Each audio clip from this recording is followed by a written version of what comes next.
Robinson Crusoe by Daniel Defoe.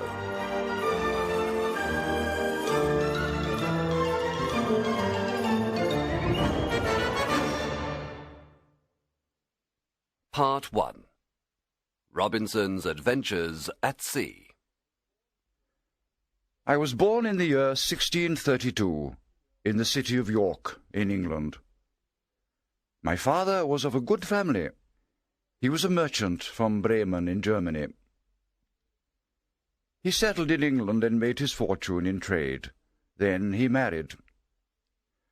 My mother's family name was Robinson. I was baptized Robinson Kreutzner. However, in England we were always called Crusoe, so my friends call me Robinson Crusoe. I had 2 brothers. One became a soldier, and was killed in a battle against the Spaniards. I do not know what happened to my other brother. My father hoped I would study law, but I wanted to go to sea. Although my mother and father did not want me to go, my desire was so strong that I ignored their wishes. My father was a wise and serious man. He said that if I stayed at home, my life would be easy and pleasant. Only desperate men or very fortunate men went abroad, he said. I was neither desperate nor very fortunate. Mine was the middle state, and he thought that the middle state was the best. The poor had a difficult life, and the rich were hated by the poor, said he. In the middle state, a man could be happy. Kings often regretted that they were not born in the middle state, and wise men prayed to have neither poverty nor wealth. He said that the greatest misfortunes in life were suffered by the rich and the poor. Only the man in the middle state can live in peace. He said that moderation, quietness, and good health were the conditions of the middle state. He begged me not to abandon this happy condition. He told me that he had begged my brother not to become a soldier for the same reasons. However, my brother had run away to the army, and now he was dead. He said that God would not bless me if I went to sea, and that I would be sorry I had ignored my father's advice.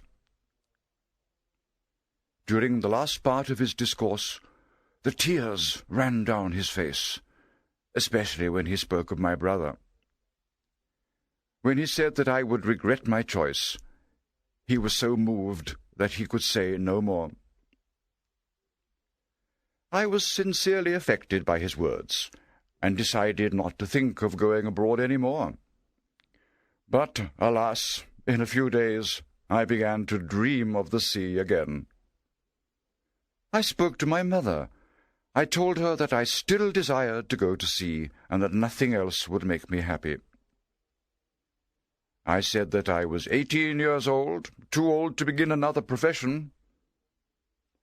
I asked her to persuade my father to let me go to sea.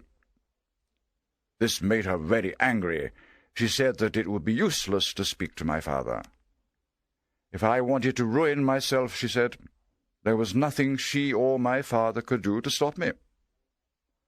However, they would never agree to it. A year later, I ran off to sea. This is how it happened. One day I went to the port of Hull. A friend of mine was going by sea to London in his father's ship. He asked me to go with him. Since it would cost me nothing, I decided to go, without even telling my mother and father. Thus, on the 1st of September, 1651, I went on board a ship for the first time. As soon as the ship was at sea, the wind began to blow. I felt very sick and frightened. I thought that God was punishing me for leaving my father's house. The storm grew worse, although it was not as bad as many I have seen since. It was not even as bad as the storm I saw just a few days later, but it frightened me then. I thought the sea would swallow us. I swore to God that if I lived, I would return to my father's house and never go to sea again. The next day the sea grew calm and the sun shone.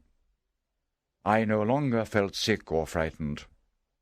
My friend said, "Well, Bob, how do you feel? Were you afraid?" "It was a terrible storm," said I. "Do you call that a storm?" said he. "That was nothing. Let's drink some rum and forget about it." We drank the rum, and I forgot my promise to God. A few days later, there was a really terrible storm. The waves were as high as mountains. I was very frightened. I felt sorry that I had forgotten my promise to God. The sailors began to cry out that the ship would founder. Fortunately, I did not know what the word founder meant. I saw the captain and some others praying to God. At last we were rescued by a boat from another ship. As we escaped, we saw our own ship go down. It was only then that I understood the word founder. When we reached the shore, the people were very kind to us. They gave us money to return to Hull or continue to London, as we pleased. If I had returned home, I would have been happy. My father, like the father in Christ's story of the prodigal son, would have welcomed me. But I was foolish, and I did not go home. The captain, who was my father's friend, said to me, "Young man, you should never go to sea again." "Why, sir?" said I. "Will you never go to sea again?" "That is different," said the captain. "The sea is my profession. It is my duty to go to sea.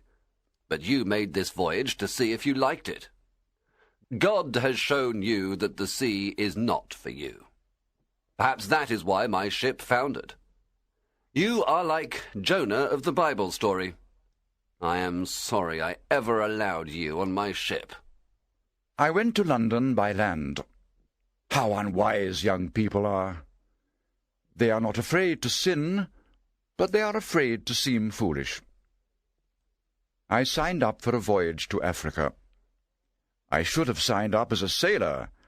I could have learnt the sailor's profession. In time, I might even have become a captain. However, I always made the worst choice, and I chose to go to sea as a gentleman.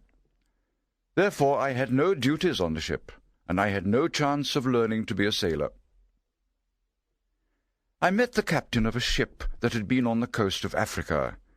He had made good profits from the voyage, and was eager to go again. He asked me to go with him as his companion. He said that I need not pay for the voyage. If I had any money, he said, he would show me how to make a profit in trade. I accepted the offer and became friends with the captain, who was a good and honest man. Following the captain's advice, I spent about £40 on things of little value. These I could trade for gold on the coast of Africa.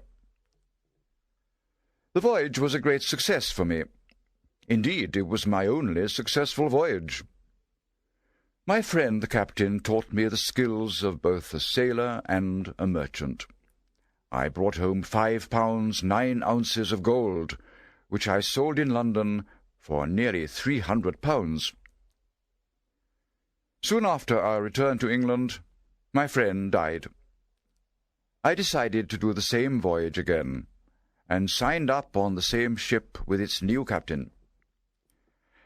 As we approached the coast of Africa, we were pursued by a Turkish ship. After a short battle, the Turkish ship was victorious, and we were all taken as prisoners to the port of Salih. The captain of the Turkish ship made me his slave. I was horrified by this surprising change from merchant to miserable slave. I remembered my father's prophecy that I would be miserable, and I realized that it had indeed been fulfilled. After about 2 years of slavery, I saw my chance of escape. One day my master sent me out fishing with his brother Ismail and a black slave boy called Xuri. The fishing boat was full of food, guns, and fresh water. While we were fishing, I pushed Ismail into the sea. He cried for help. I pointed a gun at him and said, I will not hurt you, if you do as I say. You swim well enough to reach the shore. Go, swim to shore and leave us alone. If you do not, I will shoot you in the head, for I want my liberty. Ismail swam away from the ship, and I turned to the slave boy. Xuri, said I, if you will be faithful to me, I will make you a great man. If not, I will throw you into the sea too. The boy smiled and promised to be faithful to me. We sailed along the coast of Africa close to the shore. Sometimes we heard lions and other wild beasts. We needed fresh water, but we were afraid to go ashore for fear of wild beasts and savages. Xuri said that he would go ashore to get water, and I should wait in the boat. Why should you go, Xuri? I asked. Why should I not go, and you wait in the boat? Xuri replied in words that made me love him ever after. If wild men come, they will eat me, and you will escape. Well, Xuri, I said, we will both go. If wild men come, we will kill them, and they will eat neither of us. We went ashore and got fresh water. As we were returning to the boat, we saw a lion on the beach. I aimed my gun and shot. Xuri and I took the skin off the lion, for I thought it might be of some value. We sailed along the coast for 10 days. I hoped that we would meet a European trading ship and be saved, but we did not meet one. Sometimes we saw people on the shore. Their skin was black, and they were naked. Once I thought of going ashore to meet them, but Xuri advised against it. I made signs to them that we needed food. They brought meat and grain and left it on the beach for us. I made signs to thank them, but had nothing to give them in payment. However, we soon had the chance to do them a great service. Just as we reached our boat, a leopard came running down from the mountain towards the beach. I shot it dead. The negroes were amazed and terrified by the sound of my gun. When they saw that the leopard was dead, they approached him. They wished to eat the flesh of this animal. I made signs to tell them that they could have him, and they began cutting him up. They cut off his skin and gave it to me. Leaving my friendly negroes, I sailed on for 11 days. As we approached Cape Verde, Xuri cried out, Master, a ship! I saw that it was a Portuguese ship. I sailed towards it, and in 3 hours I reached it. The men on the ship asked who I was. When I told them my story, they were very kind. They took me on board their ship with all my property from the boat. I offered all my property to the captain to thank him for saving me, but he would not take it. He said they were sailing to Brazil. He said that my property would be returned to me when we arrived. He offered to buy my boat from me. He paid me 80 pieces of 8 for it. He also offered me 60 pieces of 8 for my boy Xuri. I did not want to sell the poor boy's liberty, because he had helped me to escape from slavery. Then the captain offered to set Xuri free in 10 years, if he became a Christian. Xuri said he was willing to go with him, so I let the captain have him. About 22 days later, we landed in All Saints Bay in Brazil. I will never forget the captain's kindness. He bought a lot of my property from the boat. I left the ship with about 220 pieces of 8. In Brazil, I saw how well the sugar planters lived. They grew rich quickly. I decided to settle in Brazil and become a sugar planter. The first 2 years were difficult, but then my plantation grew prosperous. I was sorry that I had sold my Boixiuri, for I needed help. I was not happy in my new life. This was the middle state of which my father had spoken. I often said to myself, I could have done this at home, instead of coming 5,000 miles to do it among strangers and savages. I thought I was like a man stranded alone upon an island. Never compare your situation to a worse one. God may place you in the worst situation, so that you long for your old life. I say God was just to leave me on an island where I really was alone. If I had been content to stay as I was, I would have been rich and happy. By leaving me on an island, God made me understand this. The captain of the Portuguese ship advised me to send for some money. I had left my money with a friend in London. My friend sent me the money in the form of English goods. When they arrived, I thought that my fortune was made. I sold the goods at a great profit for about £400. As soon as I got this money, I bought myself a Negro slave. After 4 years, I had learnt the language and made some friends among my fellow planters. I told them of the trade in Negro slaves on the African coast. If a merchant takes knives, hatchets, and other things of little value, I said, he can easily trade them for gold and Negro slaves. They listened very attentively, especially to the part about buying slaves. There were very few slaves in Brazil at the time, and they cost a lot of money. 3 planters came to me the next morning. They said they planned to buy a ship and sail to the African coast to buy slaves. They wanted to make one voyage only, then share the slaves among their plantations. They asked me if I would go on this voyage, and they promised that I would have a share of slaves without spending any money. I agreed to go. I went aboard the ship on the 1st of September, 1659, exactly 8 years after my first voyage from Hull. We sailed up the coast to Cape St. Augustino. Then we lost sight of land. 12 days later, a hurricane hit our ship. For 12 days the winds blew strongly. Every day I expected the sea to swallow us. On the 12th day, the weather was a little calmer. The ship was filling with water, so I advised the captain to sail for Barbados. As we sailed, another storm hit us. The wind blew us far away from the trading routes. If we came to land, we would probably be eaten by savages. One morning, a sailor cried out, Land! We ran out to look. But at that moment, the ship struck sand. The waves broke over the ship, and we thought we would all die. We could not move the ship off the sand. We were sure that the ship would soon break into pieces. Therefore, we climbed into a boat and left the ship. We rowed through that wild water towards the land, knowing that we were rowing towards our greatest danger. Then a great wave came, and the boat turned over. Though I was a good swimmer, I could not get my breath in this stormy sea. A wave carried me along towards the shore.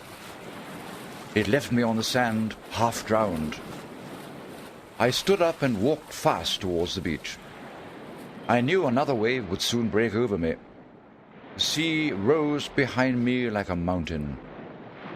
I held my breath, and the wave carried me closer to the shore. I tried to stand up and get my breath again, but another wave broke over me. I was carried with great force and speed towards the shore. Then my head shot above the water, and I was able to breathe for a moment. I was covered with water again, then that wave too began to withdraw. I felt the earth under my feet. I ran towards the shore, but twice more the waves came over me. The last time nearly killed me. The sea threw me hard against a rock. I held on to the rock as the next wave broke over me. When the wave withdrew, I ran to the beach, climbed over the rocks, and lay down on the grass.